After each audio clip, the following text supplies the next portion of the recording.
तो पहले अपन देखते हैं कैप राउंड्स क्या रहता है। थोड़ा आपको किसी को आइडिया रहेगा, किसी को नहीं आइडिया रहेगा।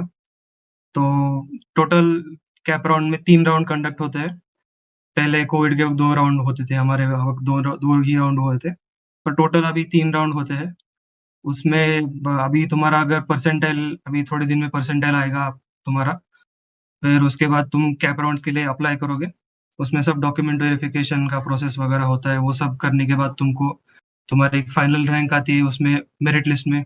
उसमें तुम्हारा अगर कोई कैटेगरी में होगा, तो रिज़र्वेशन वगैरह होगा तो उसमें उसका मेरिट लिस्ट अलग से निकलता है। उसमें आपका मेरिट अलग से निकलता है। फिर आपका अगर जेईई से अप्लाई कर रहे हो तो ऑल इंडिया का अलग से प्रोसीजर रहता है। ऑल इंडिया का मुझे पता नहीं है, महाराष्ट्र सीईटी के बारे में ही बात करूँ ज़्यादा। फिर वो मेरिट लिस्ट आने के बाद आपको कैप राउंड के लिए ऑप्शन फॉर्म फिलिंग करना रहता है। वो ऑप्शन फॉर्म फिलिंग कैसा रहता है कि फर्स्ट राउंड जब कैप का चालू होगा, उसमें हम अ, आपको ऑप्शंस दिए जाते हैं कि हर कॉलेज में अगर आप अभी हम मेरे कॉलेज का बात पीआईसीटी का बात करेंगे तो अभी आपके टाइम में 5 ब्रांचेस है।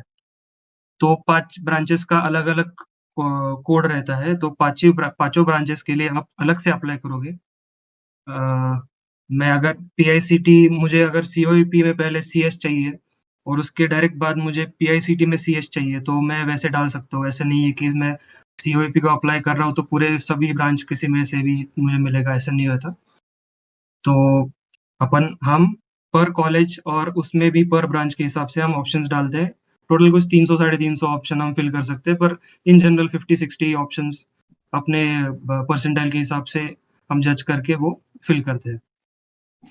फिर उसमें 3 ऑप्शन अ, अभी समझो तुमने फर्स्ट कैप राउंड के लिए लिस्ट बना दी और तुमने फिल करके सेंड कर दिया कैप राउंड के लिए, फर्स्ट कैप राउंड के लिए।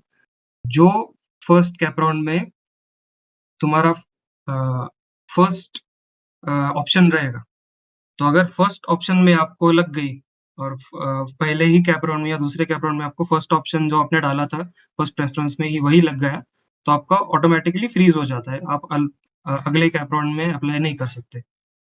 पर अगर आपको सेकंड और उसके नीचे वाले ऑप्शंस में आपको किसी में आपको लग गया, तो हमारे पास 2 ऑप्शन रहते हैं। एक तो हम वो कॉलेज फ्रीज़ करके उधर हम एडमिशन ले सकते हैं या फिर बेटरमेंट के लिए अप्लाई कर सकते हैं।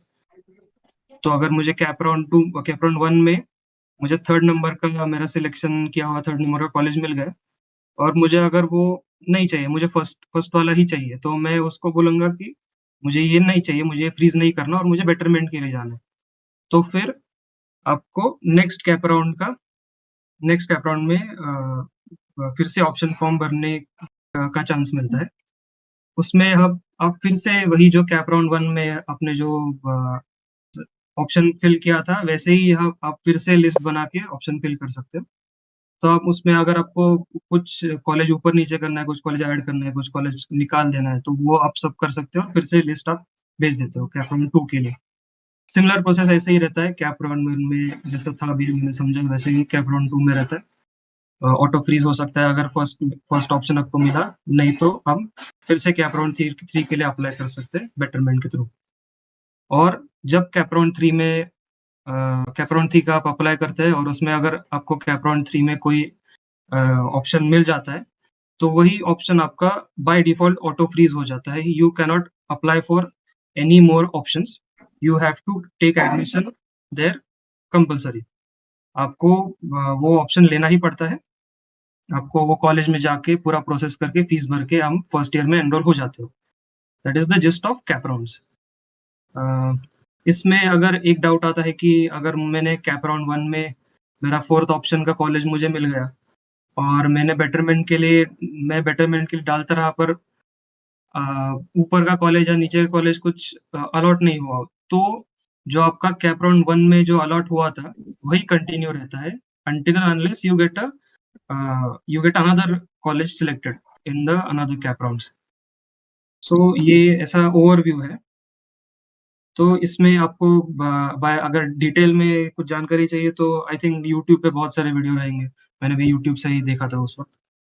तो यूट्यूब से आपको डिटेल में मिल जाएगा। एडमिशन का भी 4 साल हो गए मुझे, तो इतना डिटेल मुझे याद नहीं है। स्पॉट राउंड का बताता हूँ, स्पॉट राउंड का थोड़ा-सा स्केची रहता है, टू से द लीस्ट।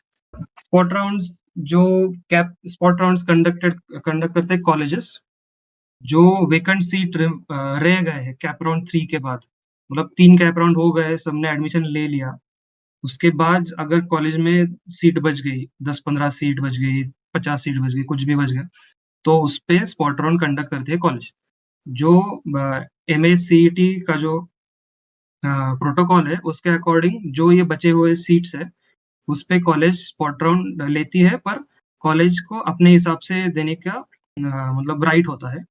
वो उसमें मतलब एमएससीईटी की तरफ से कुछ इंटरफेरेंस नहीं होता। तो ये जो स्पॉट राउंड में एडमिशन होता है, ये बहुत वेरिएबल होता है, और अपने कॉलेज के हिसाब से अपन वो डिसाइड करते हैं कॉलेज। तो उसमें एक तो आता है मेरिट के हिसाब से लेते हैं, कॉलेज अपना खुद इंटरनल मेरिट लिस्ट जनरेट करता है, उससे उसके हिसाब से एडमिशन होता है।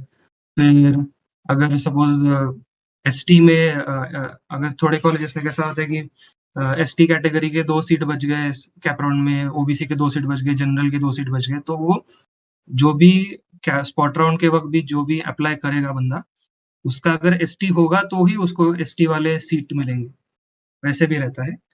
तो मतलब डिट्टो जो कैप राउंड का प्रोसेस रहता है, वैसे उन्होंने मिमिक करके स्पॉट राउंड भी लेते हैं। और थर्ड ऑप्शन है प्राइवेट कॉलेज, बहुत डोनेशन वगैरह से भी एडमिशन हो जाता है, वो इंटरनल रहता है, वो आपको कॉलेज में जाके पूछना पड़ता है। ये सब होता है first come first serve basis पे।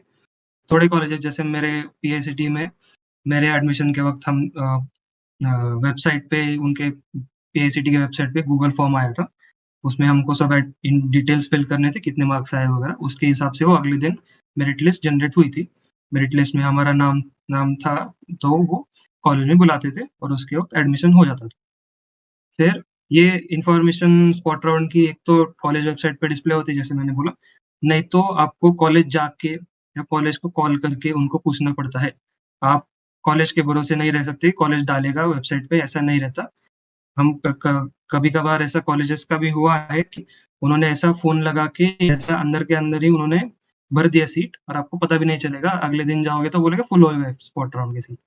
तो उस पे भरोसा नहीं करना है, डायरेक्ट कॉलेज जाके पूछना है। तो ये हो गया एडमिशन का ब्रीफ।